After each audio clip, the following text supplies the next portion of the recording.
Alright, a couple of days ago when I posted using the Mountain Air stamp set, I said I would do a video on it. This is Mountain Air, and I'm pretty excited because, like I say, I have lots of boys in my family, and so this is something that's not quite so frilly that I can make cards out of. So I was telling you about how confused I was because when I opened it up I thought I was missing some stamps in the set, but I wasn't. And the reason I thought I was missing stamps is because it shows these. So when I opened it up I thought, wait a minute, I'm not seeing those. I do love the way they have printed the stamp inside the case and outside the case. Makes it really nice to know where your stamps go and to know if you're missing a stamp. So anyways, today we're going to use Seaside Spray and Smoky Slate as our colors, and I'm going to show you how these work because these are reversible stamps. So this is the stamp side, and I don't know if you can see it or not, but this side has all the detail and then this side is solid, so you can use both sides. So I'm going to start out by putting this on my block with the smooth side on the top. Then I'm going to ink that up with some Smoky Slate.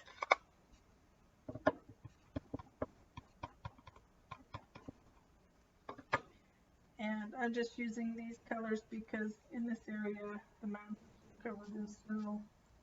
But with weather like today, not much longer.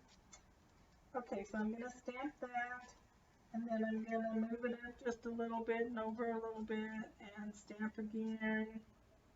Then I'm going to move it up and over just a little bit and stamp again. That gives you dimension. You can see how you can see, looks like the mountains are going further and further back. Then I'm going to clean it. Yeah, I need to get a new cleaning pad because this one's looking pretty sad. And then turn my stamp over onto the textured side. Then I'm going to close up my ink, and I'm going to open up my Seaside Spray. I like this blue color. It's I don't know why I'm stamping it that way. It really covers better if I do it this way. Some habits are hard to break. And I'm going to stamp on top of that. I just like it's light blue and not too light, and it's not too dark. It's just a good color. So now you can see how the mountains showed up there. Now I got a little bit of a boo-boo here where when I stuck my block in the ink, it got on the block. But that's okay because we're going to be able to cover it up. Now the same thing goes for the trees. If you wanted to do a line of trees, so I'll do a line. I'm using pear pizzazz for the trees. Oops. It helps if you stick it down. I don't remember if I'm getting you on the screen.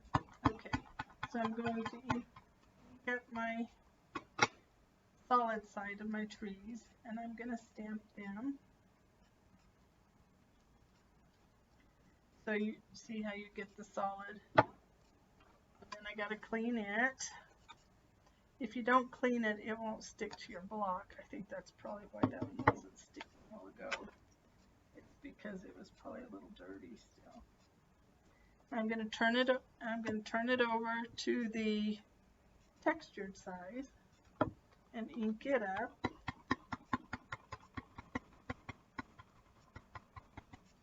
I'm sorry that it's probably jiggling.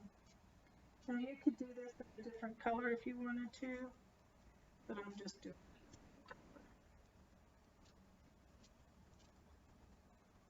it. Okay. if you wanted to go another, I'm having a hard time with my streaks. I'm inking it up again. This helps not bounce. And then I'm going to do one more row of trees.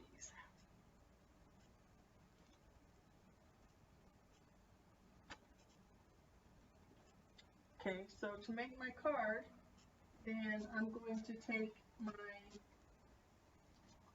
rectangular stitch dies and I'm going to cut it out. So what I want to do is I want to take,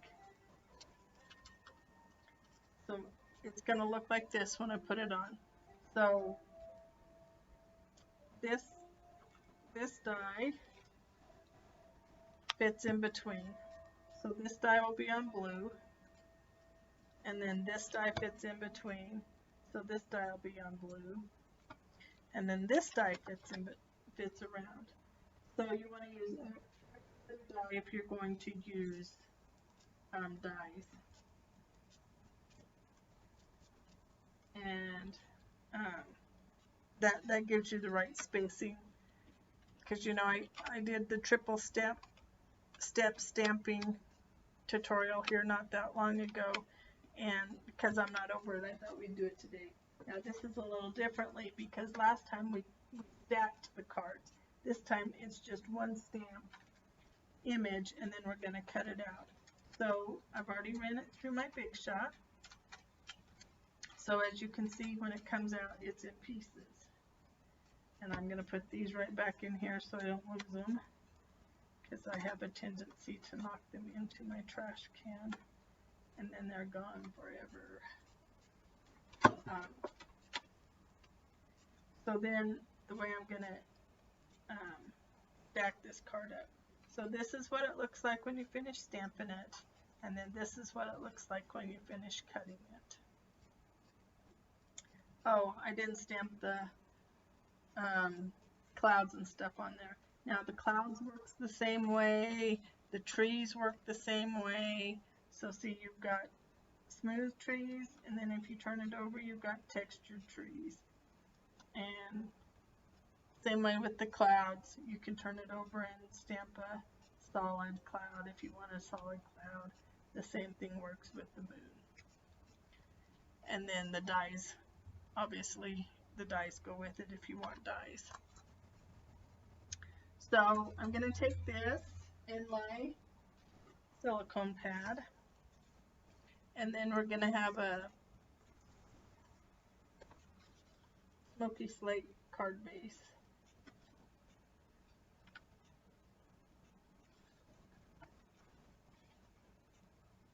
Am I getting off screen here? Things get to sliding around. I'm afraid I'm going to get off screen. That's what that plus in the middle is for, is to try to keep me on screen. Okay, so I've got my card base, and this one's going to go sideways, and then I've got my pieces. So I'm going to take my first piece, and this is the reason why I'm doing it on the silicone pad, is because I don't want it stuck to my paper. So I'm just sticking some silicone or some adhesive down, and then I'm going to line it up on my card base.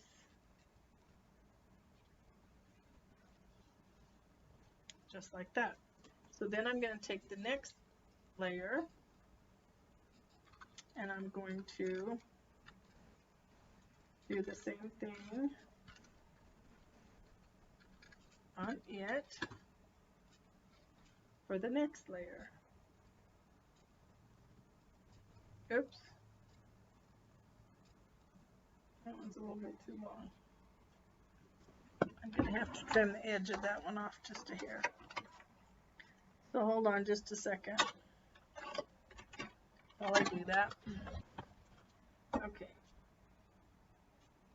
I'm going to line that up. How the heck did I do that? I don't know, but I did. I didn't measure my paper correctly, evidently. But this should fix it. Okay.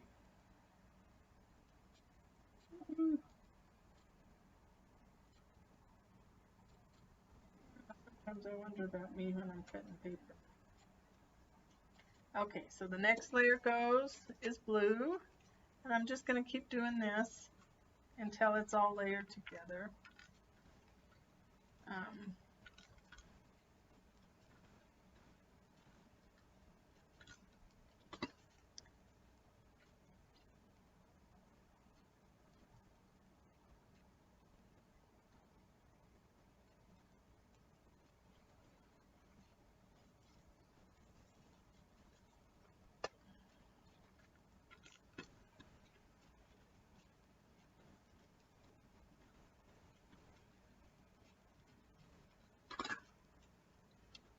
Okay, oops, got to put it the right side up. There again, I am just layering these, centering them on the next layer. And it's just, like I say, the same concept as the triple stamping. It's just you're not layering your cardstock into 3 or 4 layers. You're cutting it into 3 or 4 layers. So this, if you're conserving your paper, this is a good way to do triple stamping. Because see, you're getting the same effect. Now, if you're lining up your cardstock in layers, you got a little more control over the distance in between. If you're using dies to do it, you know, you're sort of limited to what the die span is between. Like these are a little larger than I would probably make my layers if I was doing it myself, but you see it still makes the same effect. And then the last blue one.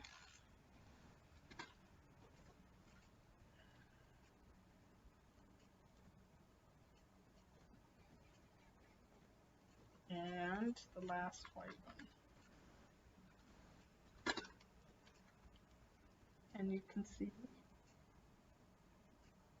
how pretty that is. Now if you wanted to step it up even more, I cut a tree out earlier.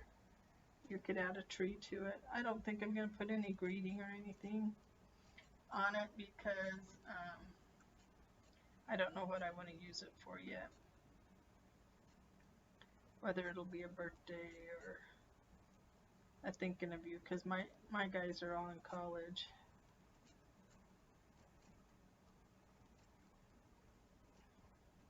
So I'm going to put a little glue on the tree and then stick it on. So that adds a little more to it. This is one that's just plain, and then this is one. So that's how those stamps work. Again, it's Mountain Air, and it's double-sided, so you have the pattern side on one side and the flat side on the other. And you just turn them over, clean them and turn them over. Sort of a cool concept. And then I incorporated it into a triple stamping technique. So I hope you enjoyed it. See you next time.